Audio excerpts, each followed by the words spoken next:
Orasyon para mapawi ang gutom at uhaw. Nagtatrabaho at laging kumakain sa di insaktong oras.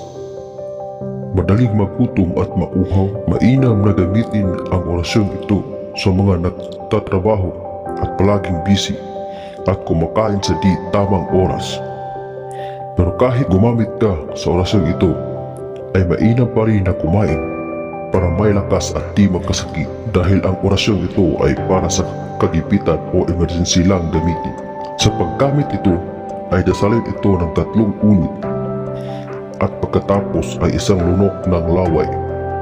Siguradong mapapawi ang gutom at uhaw mo. Dahan-dahang bigkasin at isapuso at manalig at maniwala na gumagana ang orasyon na iyong ginagamit. Dahil kung bibigkasin mo lang ito ng walang pananalig, sigurado hindi ito tatalab sa iyo.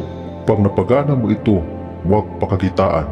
Gamitin ito at bahagi sa mga nangangailangan nito dahil marami sa atin ang may ganitong experience o karanasan na kumain sa di insaktong oras dahil sa trabaho walang malapitan o mahingian ng patawid gutom. Bago bumigkas ng mga orasyon, siguruhing nakapoder sa sarili at nakadebosyon araw-araw. Magdasal muna ng isang Ama Namin, isang Amang Ginoo, isang sumasampalataya at isunod ang orasyon ito ng 3 beses. Ito ang orasyon.